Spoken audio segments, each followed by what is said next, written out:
जय हिंद मेरे प्यारे दोस्त, आपका स्वागत है माय स्टडी क्लासेस पर। स्वस्थ होंगे, मस्त होंगे और अच्छे से स्टडी कर रहे होंगे मेरे प्यारे दोस्त। आज हम पढ़ते हैं स्केल, पीएच स्केल, जो कि अम्ल क्षार को हम बेसिक से पढ़ चुके हैं, ये सभी को हम देख चुके हैं। अब हम पढ़ते हैं पीएच। पीएच आखिर क्या होता है, पीएच के बारे में आज हम बेसिक से पढ़ेंगे। पीएच क्या है, पीएच पढ़ने से पहले हम पढ़ते हैं जैसे पीएच स्केल। पीएच स्केल क्या होता है, कहते हैं किसी विलयन में उपस्थिति एच हाइड्रोजन किसी आयन की सांद्रता ज्ञात करने के लिए एक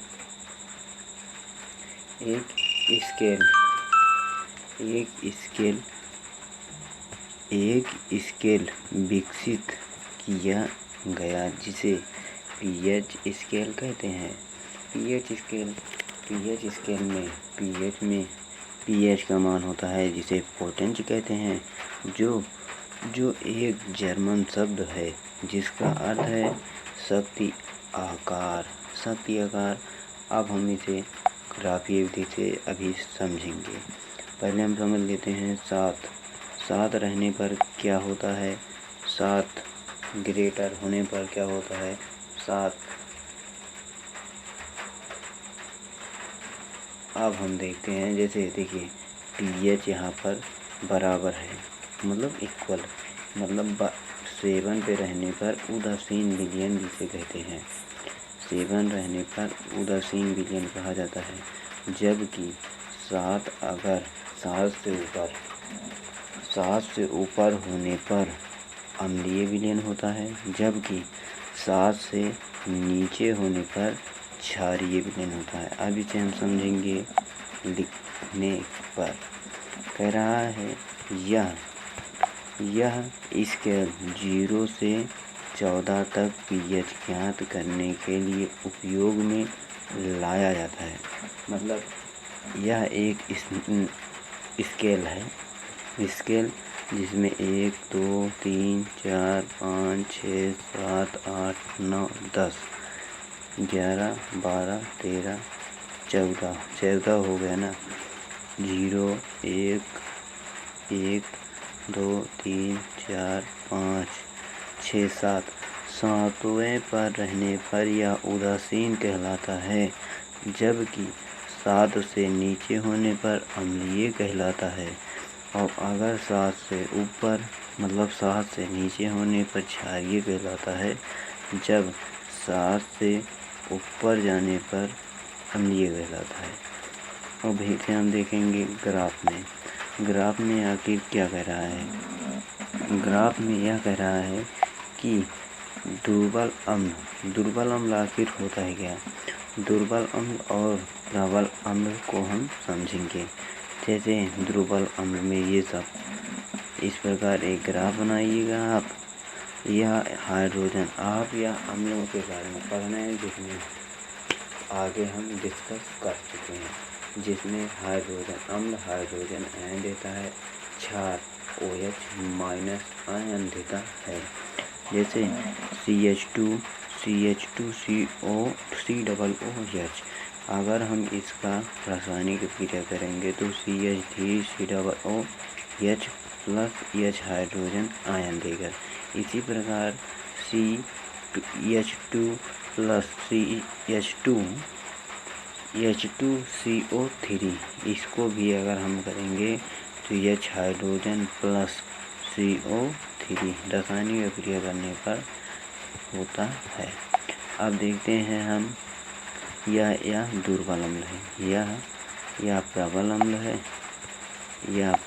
अम्ल है, यह दुर्बल अम्ल था। अब हम देखेंगे प्रबल क्षार और दुर्बल क्षार के बारे में।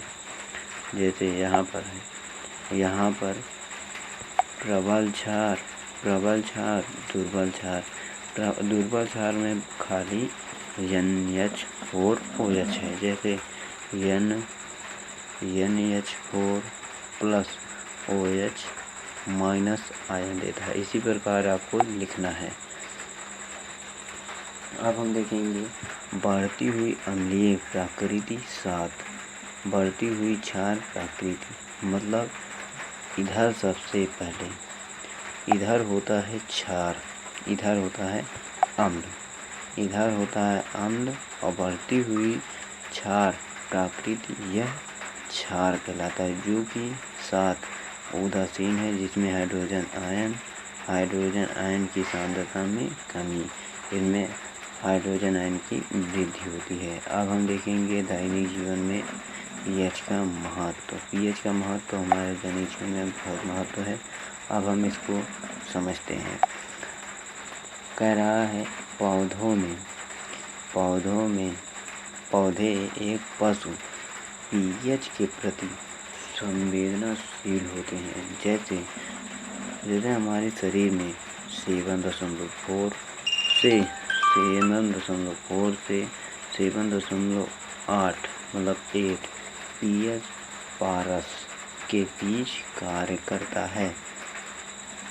वर्षा के जल की पीएच मान जब 5.6 से कम हो जाती है तो वह अम्लीय वर्षा कहलाती है। जैसे हमारे गांव में जब बारिश होती है तब वह ओजोन परत की उससे अगर उसका बारिश का जल अगर 5.6 से कम हो जाता है तो वह अम्लीय वर्षा कहलाता है। इसी प्रकार हम आगे देखते हैं मिट्टी का क्या प्रभाव, हमारी मिट्टी का क्या प्रभाव। कह रहा है मिट्टी का पीएच मान, जैसे अच्छी उपज के लिए पौधों को एक विशिष्ट पीएच पारस की आवश्यकता होती है। पीएच पारस की आवश्यकता होती है। यदि किसी स्थान की मिट्टी का पीएच मान कम या अधिक हो जाता है तो किसान उसमें आवश्यकता अनुसार अम्ल को हटाने के लिए क्षार का उपयोग करता है। जैसे खाद एक क्षार है, वह खाद को डालकर अपने खेतों की उपज को अधिक बढ़ाता है। पहले ज़माने में मतलब भैंस के गोबर को फेंकते थे, जो कि उससे उपज अधिक होती थी। अब खाद का उपयोग करते हैं। अब हम देखेंगे हमारे पाचन तंत्र में पीएच का महत्व। हमारे पाचन तंत्र का पीएच मान, जैसे हमारा उदर जिसे स्टोमेचा हाइड्रोक्लोरिक अम्ल उत्पन्न करता है जो भोजन के पाचन में सहायक होती है, और अपचन की उपस्थिति में उदर अधिक मात्रा में अम्ल उत्पन्न करता है, जिसके कारण उदर में दर्द व जलन का अनुभव होता है। इस दर्द से मुक्ति पाने के लिए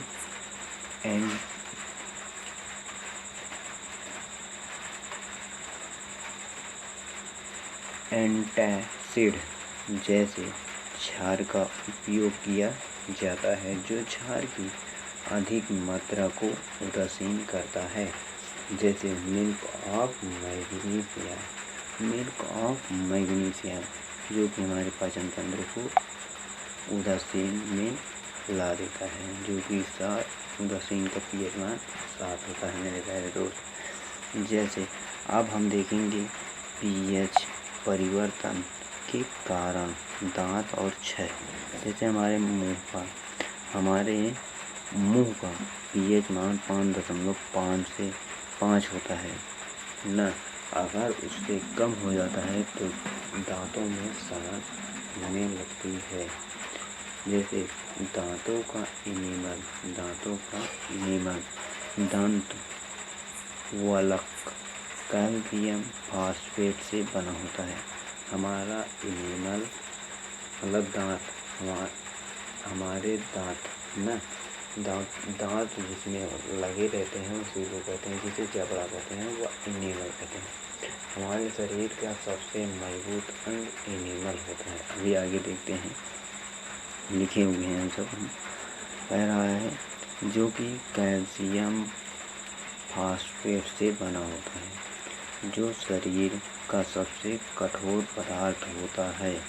यह जल में नहीं घुलता, लेकिन मुंह का पीएच मान 5.5 से कम हो जाता है तो सड़ने या संक्षारित होने लगता है। अब हम आगे देखते हैं। आगे कह रहा है पशु एवं पौधों द्वारा उत्पन्न रसायनों से आत्मरक्षा। जैसे मधुमक्खी के डंक में मधुमक्खी के डंक एक अम्लीय छोड़ता है। जब हमारी मधुमक्खी काटती है तो उसमें अम्ल पाया जाता है, जिसके कारण दर्द एवं जलन का अनुभव होता है। डंक मारे गए अंग में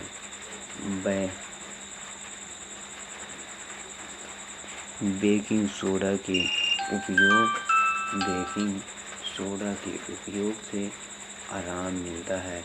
यदि आपको मधुमक्खी काटी हुई है तो आप बेकिंग सोडा का उपयोग करते हैं तो आपका जलन दर्द ठीक हो जाता है।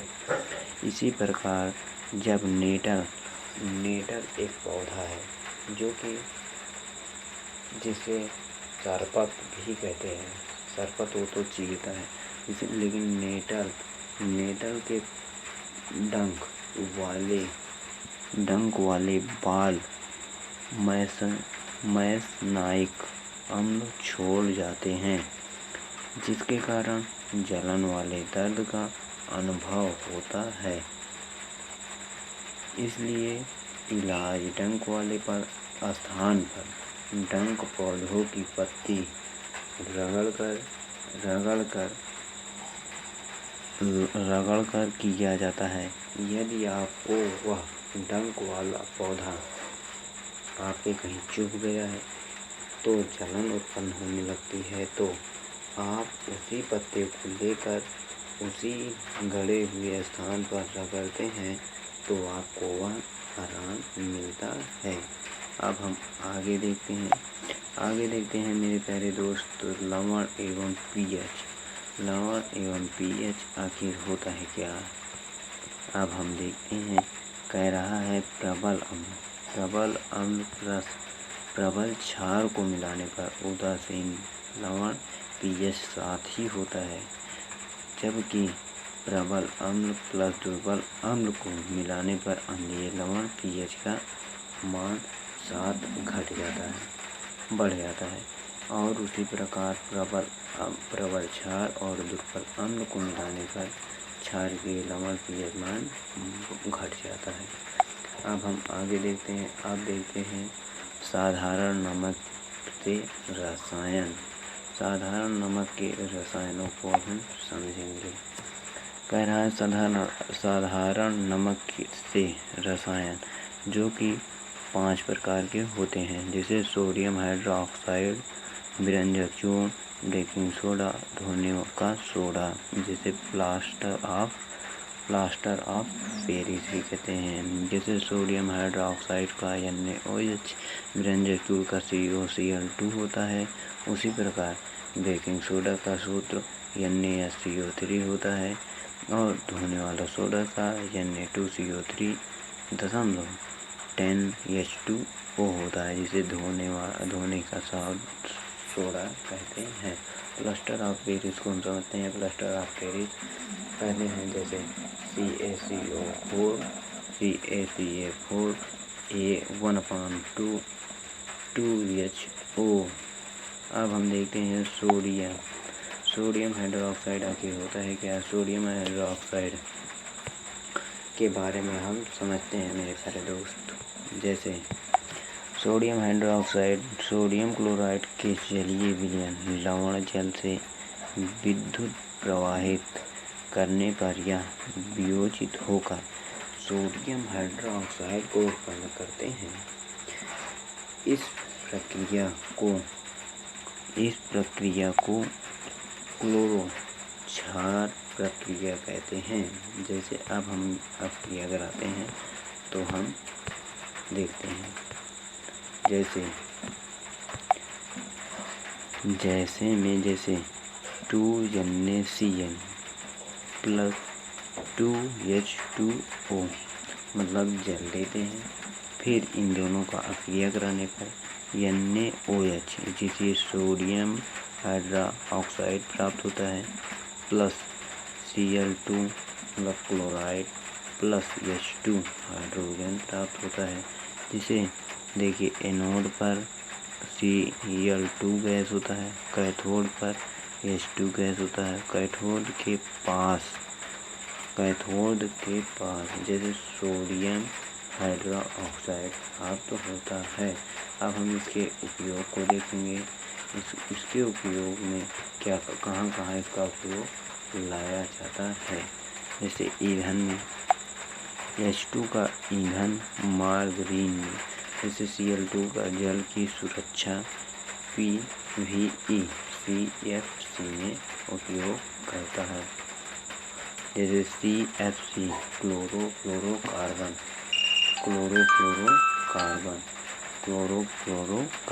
जैसे CHCl का उपयोग इस्पात की सफाई औषधीय में उपयोग किया जाता है। जैसे NaOH धातु से ग्रीस हटाने के लिए, साबुन कागज बनाने के लिए उपयोग किया जाता है। इसी प्रकार Cl2 प्लस NaOH विरंजक चूर्ण जिसे कहते हैं, या घोलने घरेलू विरंजन वस्त्र विरंजन के लिए उपयोग करते हैं। अब देखते हैं विरंजक चूर्ण आखिर क्या होता है। बस थोड़ी देर और ख़त्म होने वाला है मेरे प्यारे दोस्त, बस 2 पेज और पढ़ना है।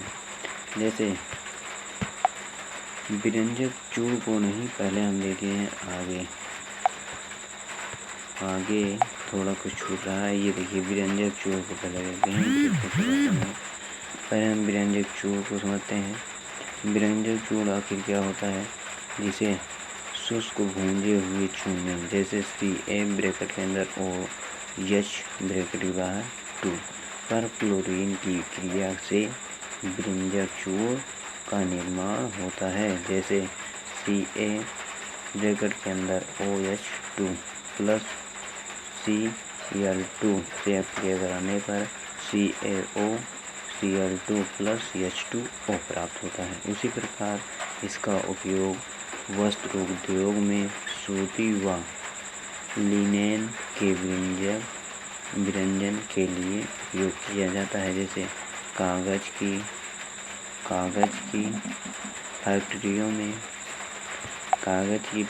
में लकड़ी के मज्जा के विरंजन के लिए उपयोग किया जाता है। उसी प्रकार रासायनिक उद्योगों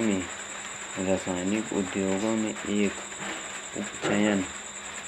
उपचयक के रूप में कार्य किया जाता है।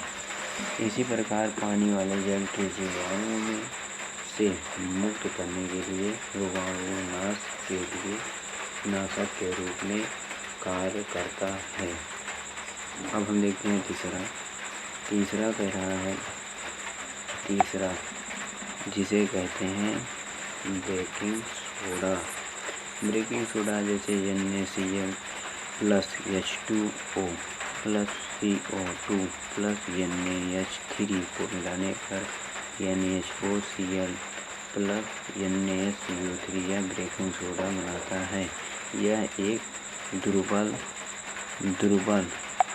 दुर्बल संक्षारक क्षार है। अब इसे हम आगे देखते हैं। कह रहा है जब यह एक दुर्बल असंक्षारक है, खाना पकाते समय गर्म करने पर इसमें निम्न अक्रियाएँ होती हैं। जैसे NaSCO3 जिसे ब्रेकिंग सोडा आप भी जानते हैं इसे कहते हैं। उसी प्रकार Na2CO3 plus H2O plus CO2 जल और कार्बन डाइऑक्साइड के साथ में बनाता है। अब हम इसके उपयोग को भी समझ लेते हैं। इसके उपयोग कर रहा है बेकिंग पाउडर बनाने में बेकिंग सोडा प्लस टार्टरिक अम्ल का उपयोग किया जाता है। इस अभिक्रिया में उत्पन्न CO2 के कारण पावरोटी या केक में खमीर उठ जाता है तथा इससे यह मुलायम एक स्पंज हो जाता है। तीसरा देखते हैं, तीसरा C वाला।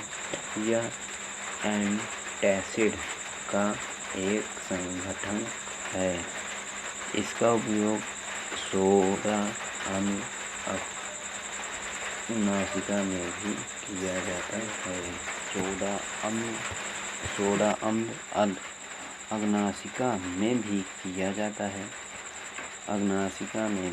जाता है। जिसे अब हम देखते हैं चौथा, धोने का सोडा Na2CO3 10H2O, जिसे धोने का सोडा कहते हैं। सोडियम कार्बोनेट का पुनः क्रिस्टलीकरण से धोने का सोडा प्राप्त होता है। यह एक क्षारीय लवण है। जैसे Na2CO3 प्लस 10H2O को मिलाने पर Na2CO3 10H2O धोने वाला सोडा प्राप्त होता है। अब हम इसके उपयोग को देख लेते हैं। इसका उपयोग कहाँ लगता है। इसका उपयोग कांच, साबुन एवं कागज उद्योगों में होता है। दूसरा, इसका उपयोग बोरेक्स के उत्पादन में होता है। तीसरा कह रहा है, इसका उपयोग घरों में साफ सफाई के लिए होता है। चौथा, जल की स्थिति कठोरता को हटाने के लिए इसका उपयोग किया जाता है। अब हम पांचवा देख लेते हैं। पांचवा, जो कि प्लास्टर ऑफ पेरिस कहते हैं, इसका सूत्र CaSO4 1/2H2O। अब हम इस प्लास्टर ऑफ पेरिस का प्राप्त कहाँ से होता है, प्लास्टर ऑफ पेरिस को प्राप्त कैसे करते हैं, इसको देख लेते हैं। जैसे जिप्सम को से 373 कैलोरी पर गर्म करने पर जल के अणुओं को त्याग कर कैल्शियम सल्फेट हेमीटाइड्रेट अर्ध हाइड्रेट जिसे पोप बनाता है। यह सफ़ेद चूर्ण है जो जल मिलाने पर यह पुनः जिप्सम बनाकर ठोस प्रदान करता है। जैसे CaSO4 1/2H2O प्लस 1/2H2O से क्या प्राप्त होता है, CaSO4 2H2O, जो कि जिप्सम प्राप्त होता है। अब इसके हम उपयोग को समझते हैं। इसका उपयोग आखिर कहाँ होता है।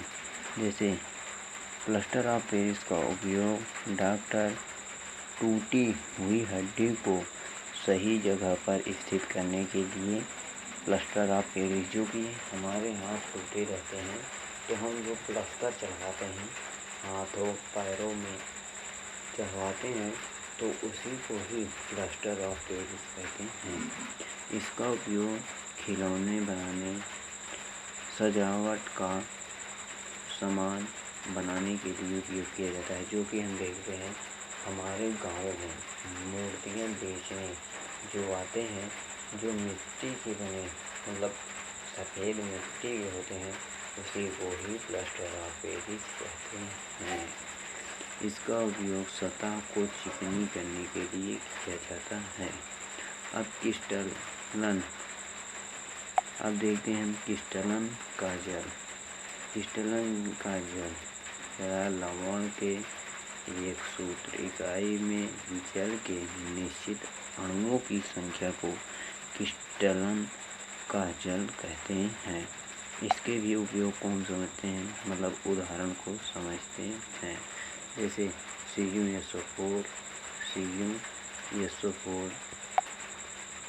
में CuSO4.5H2O में क्रिस्टलन के जल में 5 अणु हैं, क्योंकि ये 5 है, इसमें 10 होंगे, इसमें 2 होंगे। जैसे Na2CO4 10H2O क्रिस्टलन के जल के 10 अणु हैं। CaSO4 2H2O में क्रिस्टलीय के जल 2 अणु हैं। थैंक यू मेरे प्यारे दोस्त, मिलते हैं अगले सेक्शन में। आप वीडियो को लाइक शेयर सब्सक्राइब कर देना। आप अपने नोट्स को कंप्लीट करते रहना मेरे प्यारे दोस्त। मिलते हैं अगले सेक्शन में। जय हिंद।